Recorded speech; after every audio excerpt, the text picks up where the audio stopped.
Galera, até que enfim chegou a atualização que muitos estavam esperando para o PlayStation 5. Com o segundo grande update do console chegando agora essa semana, inclusive também aqui no Brasil, nós enfim podemos fazer o update do armazenamento do PlayStation. Dá para pegar um SSD M.2, encaixar no seu videogame e conseguir com isso mais memória. No vídeo de hoje a gente vai mostrar como é que faz isso, tanto do ponto de vista do hardware, escolher seu SSD, abrir seu videogame e instalar, quanto na parte de software, como é que é configurar, como é que ele funciona e também fazer uns testezinhos de performance. E aproveitar a viagem, vamos também comparar com as soluções da rival, do Xbox, e vamos ver como é que cada uma das soluções se sai. Então, roda a vinheta!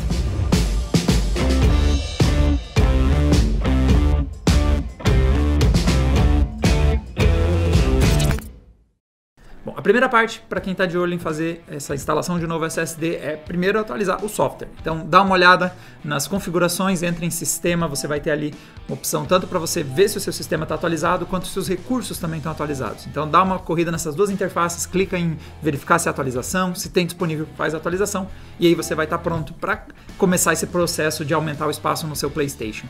A segunda parte é um pouquinho mais difícil porque envolve escolher o SSD. E não é todo SSD que funciona. Nós temos algumas restrições de tamanho físico, literalmente, para você conseguir por dentro do PlayStation, tem algumas limitações. E também a questão da tecnologia. A gente até testou, ver se passava ali, se a Sony não deixava passar batido. A gente tentou pôr um SSD como é este cara aqui. Este aqui é o Kingston NV1, então é um modelo que costuma ter uma relação legal de custo-benefício que a gente tem visto aí atualmente no mercado. Tem vários SSDs que têm características como esse cara aqui, e uma das coisas que eles têm eles são PCI 3.0. Então o PlayStation está obrigando, você precisa cumprir a especificação do PCI 4.0. Então quando a gente coloca um cara que nem o NV1 no PlayStation e dá boot, ele já surge uma mensagem dizendo que ele não é compatível. Então ele precisa ter entre 250 e 4 TB de armazenamento e ele precisa ser PCI 4.0. Isso dá uma boa estreitada nas opções que você tem no mercado, porque boa parte dos SSDs NVMe M.2 do mercado são ainda PCI 3.0 e também são os caras que têm o melhor custo-benefício. Então, quando você está pensando em dar um upgrade no seu PC, eu não tenho dúvidas que você vai achar opções melhores PCI 3.0. PCI 4.0 tem mais performance, mas principalmente para dar aquele boot rápido no sistema, para deixar o seu computador mais rápido, o 3.0 já atende muito bem. Só que o PlayStation não deixa que seja essa a especificação. Então a gente precisa testar outro tipo de SSD e é por isso que neste vídeo nós vamos usar este cara aqui. Este é o T-Force, o Cardea A440. Ele é um PCI 4.0, então ele vai atender as especificações e o PlayStation, a interface não vai nos xingar quando a gente tentar pôr ele dentro do nosso dispositivo. E isso aumenta bastante os custos, galera. Eu dei uma pesquisada e você vai gastar em torno de, começa na faixa dos R$ 1.200 um PCI 4.0.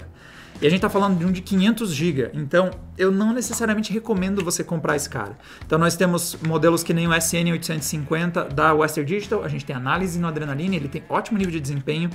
Tem outros modelos também nessa faixa de preço, se eu não me engano a Samsung tem um cara também que está nos 500 GB e que custa 1.200. Só que para você partir para 1 TB, às vezes você já encontra modelos na casa dos 1.500. Então vê que são R$300, tá certo que R$300 é dinheiro, mas você já está gastando 1.200. Talvez seja melhor dar esse pulo para 1.500 e fazer um upgrade de 1 TB ao invés de só 500 GB no armazenamento. Então nós temos ele aqui. E um detalhe importante a Sony está recomendando que você instale um dissipador de calor.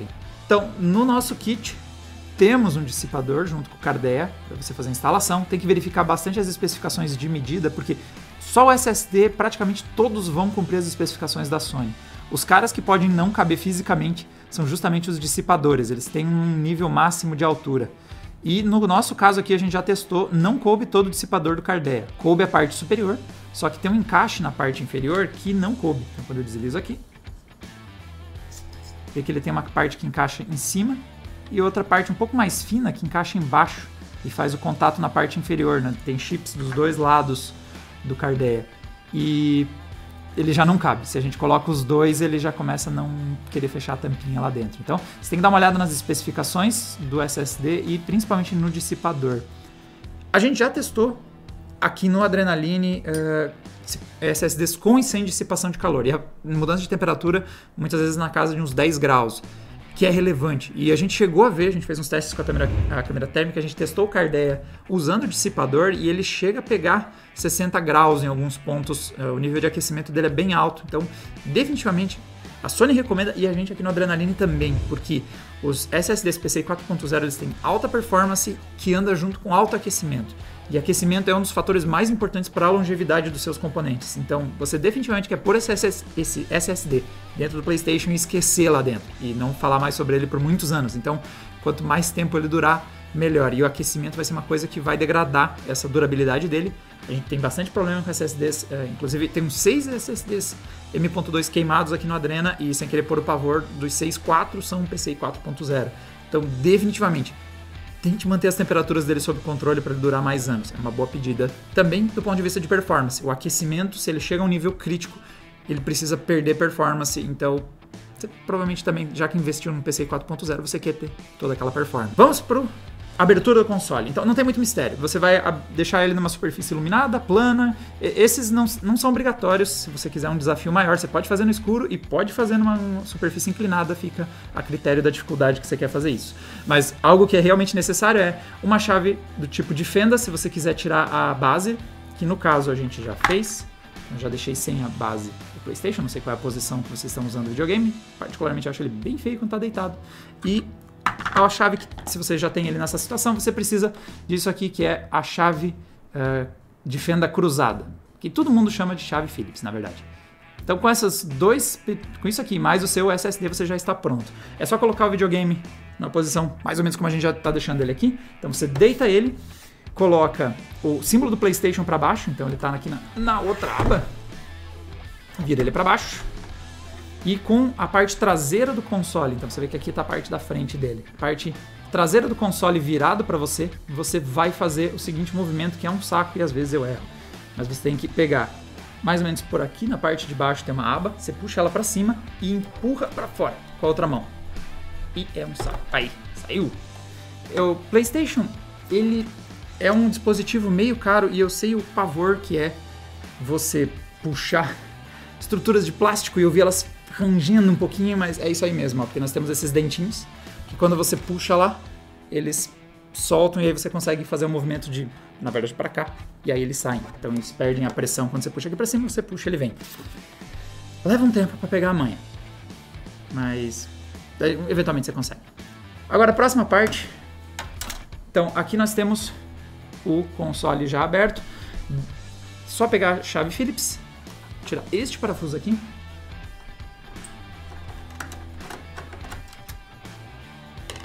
e remover essa estrutura de metal. E cá está, já temos acesso à área onde fica a instalação do M.2. Então aqui vem um ponto importante. Não é tão fácil como no Xbox, que, né, eu terminei o processo de desinstalação e eu fiz novamente o processo de instalação. Não é tão prático, mas como vocês podem ver, eu fiz 2 passos e eu já cheguei no slot. Então, é mais complicado? Mas dá pra recomendar até pra alguém que não tem experiência, porque como vocês viram, não é difícil, exceto puxar os dentinhos de plástico ali.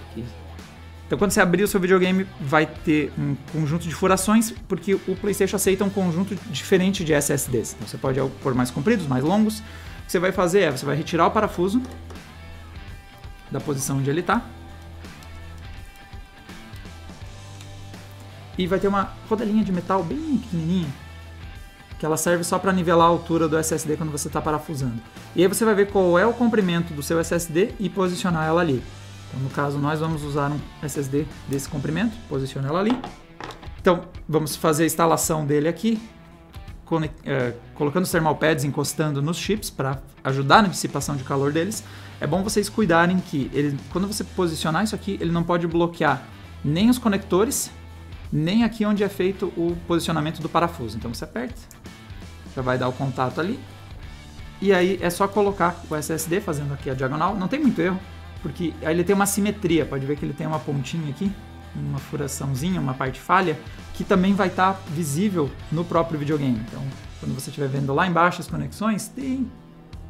Peraí que eu inclinar ele direito ali, ó. Pode ver que tem a sequência de metais, tem uma hora que tem uma falha, é só você usar ela de referência, coloca ele numa diagonal, né? Não é para colocar ele reto, coloca ele assim. E empurra até sentir que ele pegou lá no final. Então vem aqui, bateu no fundo e aí é só descer. E pronto, ele está encaixado. Aí só pôr o parafuso, fechá-lo aqui.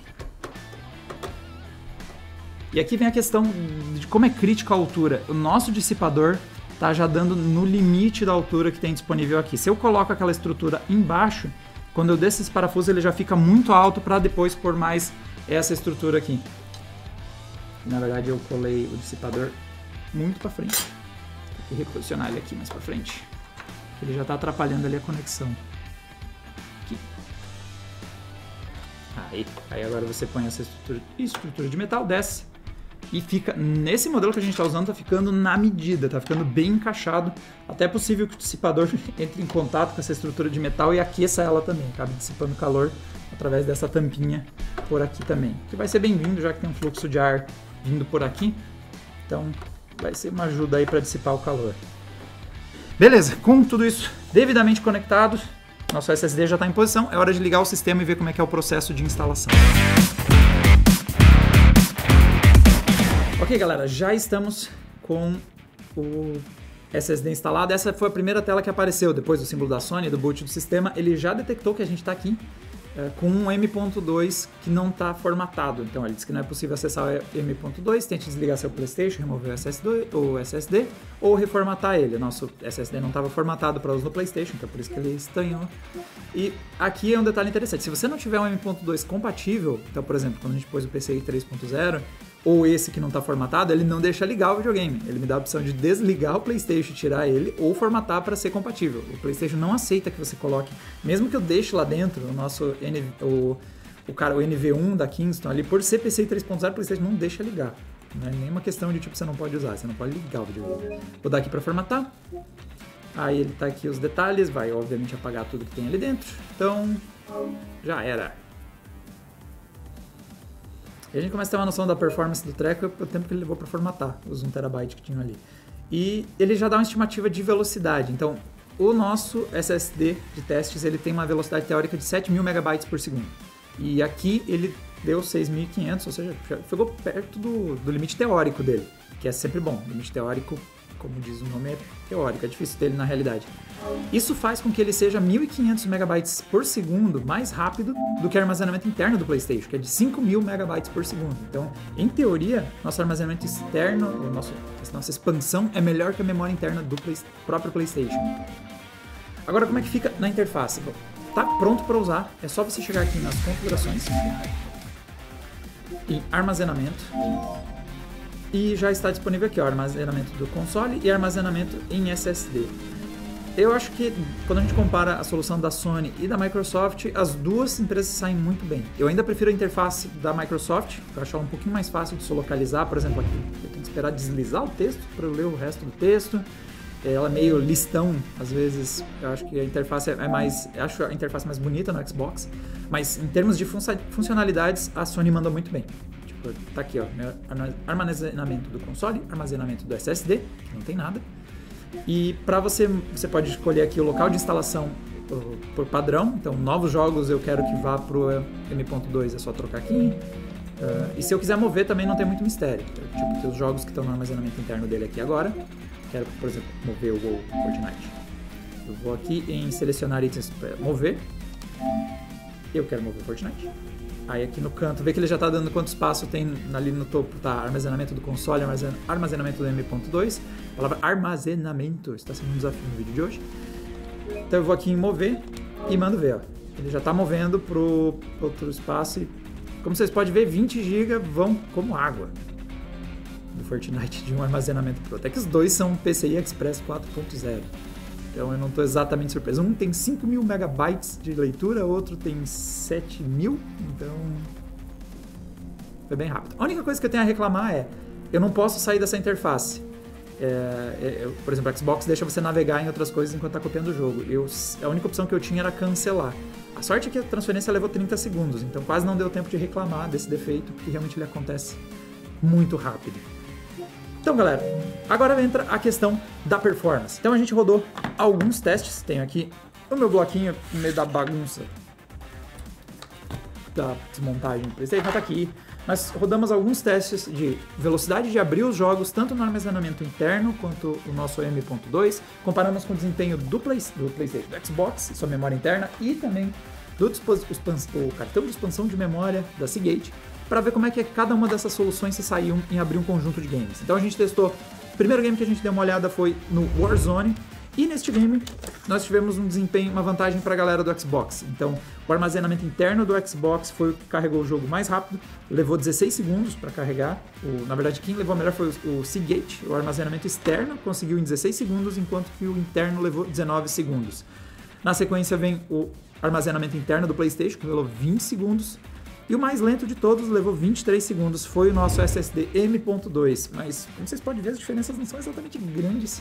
Estamos falando de poucos segundos de diferença. Todos carregaram muito rápido o jogo. Outro game que a gente testou foi o Fortnite, e aí o jogo virou. Nós tivemos uma leve vantagem para o console da Sony, mas também, quando eu digo leve vantagem, coloque bem leve mesmo.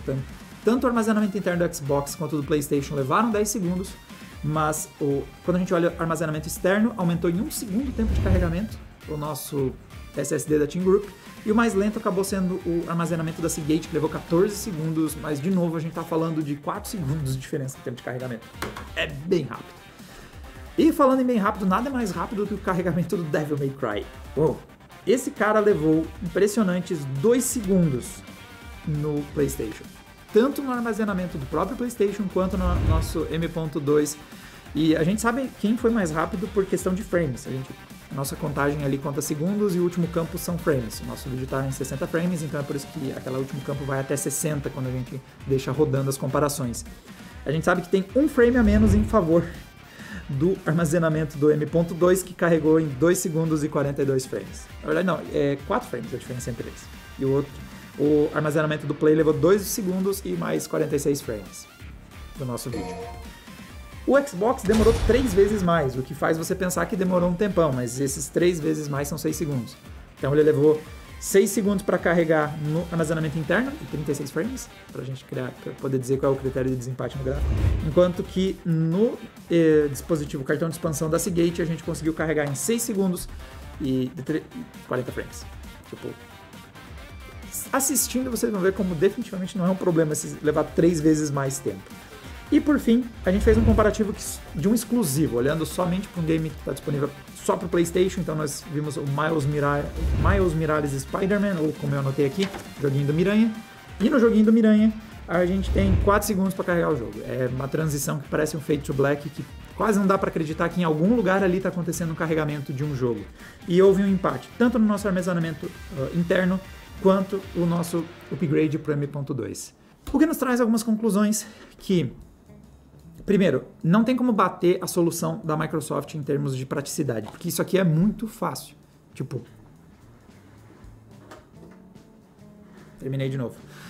Mas ainda assim, eu achei os passos tirando esses dentinhos aqui que a indústria tem que dar um jeito nesse tipo de coisa, mas é muito fácil abrir o PlayStation, trocar e colocar um SSD, colocar um novo, substituir o que você tem ali, fazer o upgrade. É muito prático. É só dar um OK na primeira tela que aparece. Então, a Sony está de parabéns. A solução deles é um pouco mais complexa, mas em compensação ela tem a vantagem de não te prender a tecnologias proprietárias. Então, esse dispositivo, no momento a gente só tem da Seagate, e a gente precisa comprar necessariamente um cartão de expansão para o Xbox. Em compensação, sendo compatível, você pode pôr qualquer M.2, então isso te dá muita mais liberdade, muito mais opções e, consequentemente, preços melhores. O problema é que os preços melhores não é tão bom assim, porque PCI Express 4.0 é caro. Não R$3.000 caro, como a gente está vendo acontecer com o cartão de expansão do Xbox, que literalmente paga um videogame novo para você. É o preço de um videogame inteiro novo isso aqui. Tipo, ali tem um dispositivo mais barato no quadro do que a expansão do Xbox no atual momento. Então esse preço realmente é muito alto desse formato proprietário, mas ainda assim, quando a gente olha para 1 TB de armazenamento em PCI 4.0, que não é o caso, que eu estou balançando um 3.0 aqui, mas nessa tecnologia você vai gastar pelo menos uns R$1.600. Isso lembrando que a gente recomenda que você compre um dissipador de calor para aumentar a durabilidade dele. E e os modelos mais baratos muitas vezes não trazem esse dissipador. Ou seja, em termos de custo, não tá mais barato que no Xbox, mas barato não é uma palavra muito boa. R$ 1.500 já é um custo considerável. Mas é onde eu recomendo você começar. Tem versões de 500 GB, mas realmente se você vai fazer esse upgrade, parte para 1 TB de uma vez, o custo não é tão mais alto. SSDs são uma tecnologia que costuma escalonar muito bem. Então, por exemplo, o custo que você tem no SSD pequeno, proporcionalmente o real por gigabyte, é bem menos interessante que você ir lá investir em 1 TB, 2 TB, aí a relação real por gigabyte melhora bastante. Uma pena que apesar do nosso upgrade, a gente não vê ganhos de performance, porque em velocidade teórica a gente colocou um SSD que é mais rápido que o armazenamento do próprio PlayStation, mas na prática a gente não viu a performance mudar. Em ponto positivo é que isso na verdade é bom, não mudou a performance. A própria Sony diz que mesmo que você atenda os requisitos deles de ter um SSD de pelo menos 5.500 MB por segundo e tudo mais, a experiência talvez não seja idêntica ao do armazenamento interno, mas a gente, pelo que está vendo aqui, foi bem parecido. E sendo sincero, se você está preso ao PC Express 4.0, é muito difícil que a velocidade dele não seja alta ou acima dos 5.000 MB por segundo. Então, é muito provável que, independente de qual você pegar, ele vá ter um nível de performance, um desempenho parecido com o do armazenamento interno do próprio PlayStation. Bom, galera, para mais testes com consoles, quando a gente deixa assim, faz esses belos nudes do PlayStation para vocês, é só assinar o canal que vocês ficam sabendo quando a gente mete a chave, abre e torce para conseguir fechar de volta, porque a própria Sony e a Microsoft já disseram que não manda outro console se a gente estragar esse. Apesar disso, a gente de vez em quando abre eles. E galera, até uma próxima. Tchau, tchau.